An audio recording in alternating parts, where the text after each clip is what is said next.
Hi, it's Helen Tarrant.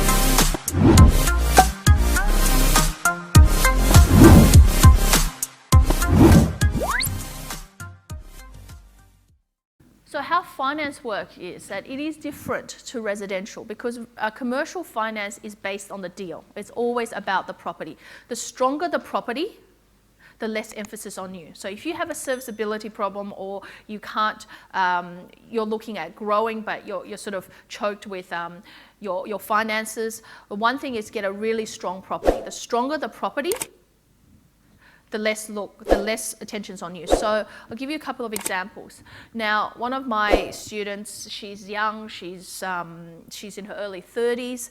She's got a house that her father left her, but she has some equity in that house. The thing is she earns about $60,000 a year. And she can't service any more debt. Back 2 years ago, $60,000, the bank will probably have lent her $600,000. But in today's market, they'd probably be lucky to lend her $300,000 against her house. Her house that her father left is worth $1 million. She can't tap into that equity. So what we did was we looked at a property and found a property that was in North Lakes in Brisbane. And it was to Slater & Gordon as a tenant. So we've got a brand name tenant. They're on a 3-year lease and it's over an 8% yield. So the property itself was strong.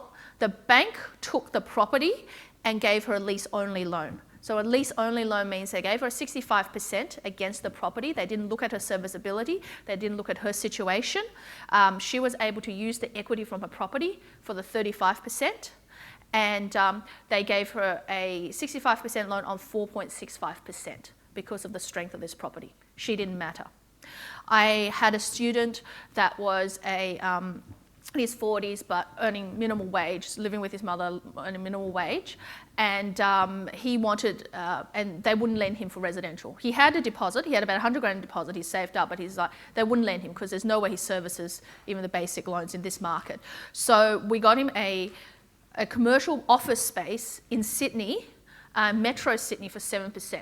It's about a 70 square metre office space of 7%. We did this deal in March, and the feedback from the broker was we only did the deal because the bank liked the security. There was no way of lending to him. He doesn't qualify as a lender, but because of the strength of the property, it didn't matter that the lease, they didn't see it mattered if it was vacant tomorrow because it's in Sydney, it would be tenantable within a few weeks.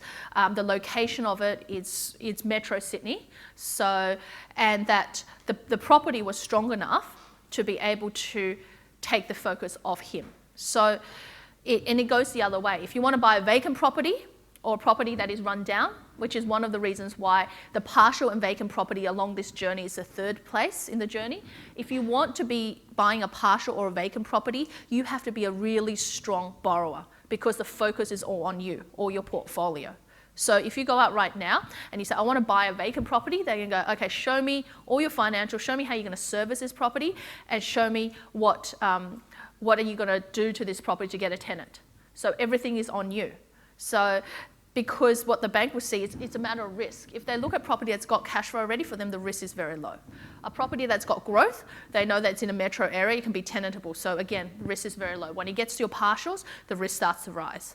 And then when it gets to vacants, that's where your high risk is. So it balances. So down here, you're irrelevant. The more you go up along this spectrum, the more relevant you are as a borrower.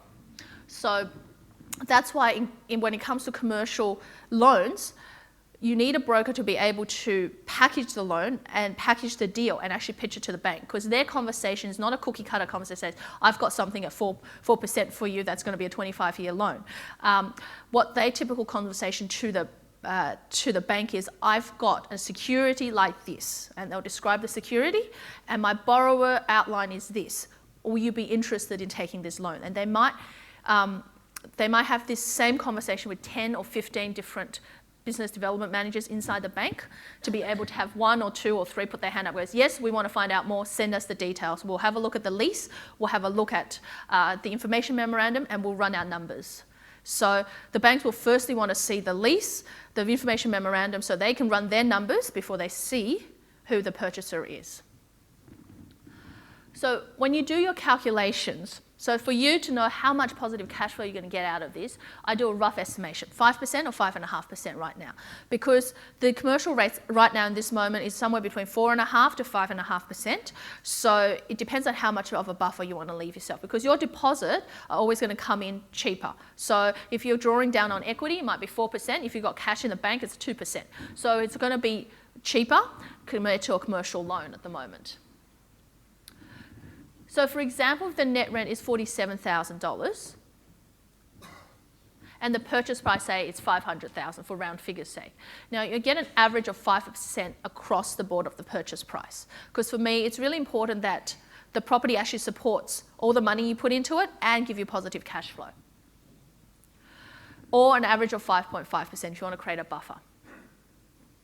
And what I'll do is then I take away the interest from the net rent. Now I'm working on this on an interest-only basis. If you wanted to add some principal in there, you can add 5, 10,000 into that as a buffer for principal, if you wanted principal and interest. In a commercial loan, you can typically get up to 20, 25 years depending on your loan.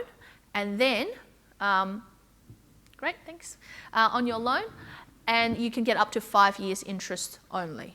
Period. So it depends on the size of your loan. So we were able to get a 25-year loan on a 25-year loan term with a 5-year interest only on a lending of $1.6 million. That's because we went over the $1.5 million mark. Now, as you go down the spectrum and you're borrowing something under $500,000, they might give you only a 15-year loan with a 3 years interest only. So, and then if you can show them the property is producing cash flow for you, then the bank will roll that over into more interest-only periods. So for me, I take that out, and that becomes my positive cash flow. So my advice is that you get a minimum of 1 year interest only on your commercial property, even if you want to actually start paying down your principal. The reason is, I'm going back to this picture of your portfolio needs to support itself, because every property should have a buffer. Buffers make us feel secure, and if you have 1 year of interest only, that against your property sitting there will cover your costs for maybe 6 months of repayments, should your tenant vacate, some capital works on the property should you need it.